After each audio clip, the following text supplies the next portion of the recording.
Goeiemôre.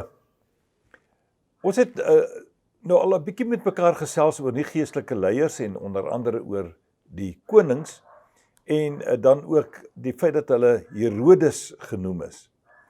In die tyd toe die Here Jesus gebore is, was die koning van daardie tyd Herodes die Grote. Dit was die naam waarmee hy bekend was. Hierdie man was 'n bekommerde man. Daar was wyse manne wat by hom aangekom het en vir hom 'n baie slegte boodskap gegee het. Vir hom gesê het, hoorie se ou maat, daar is 'n ander koning wat gebore is. Hy is die koning van die Jode. En dit kon Herodes glad nie bekostig nie.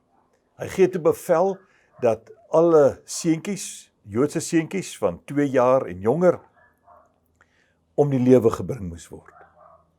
En so openbaar hierdie Grote, Herodes die Grote, sy vrees vir die koning van die Jode. Ten spyte van sy mag, het hy besef, as daar onder die Jode iemand sou opstaan, dit sy rol, sy regeringskap, nadelig sou beïnvloed en dan sekerlik ook die rol van die Romeine in die toekoms van die Jode. En hierdie daad, hierdie verskriklike ding wat hy gedoen het om klein seentjies te laat doodmaak, was baie beslis een van die groot redes sekerlik waarom die Jode die Romeine so gehat het. Daardie antagonisme tussen die Jode en die Romeine, nie net dat hulle oor hulle op onregverdige wyse regeer het nie, maar ek dink hierdie daad van hierdie Herodes, hierdie Grote, het 'n onuitwisbare wrok by die Jode gelaat.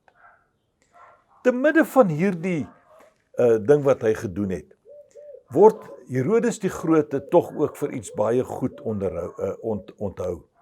Hy was 'n man wat baie betrokke was by ontwikkeling van die omgewing en bouwerk en so aan.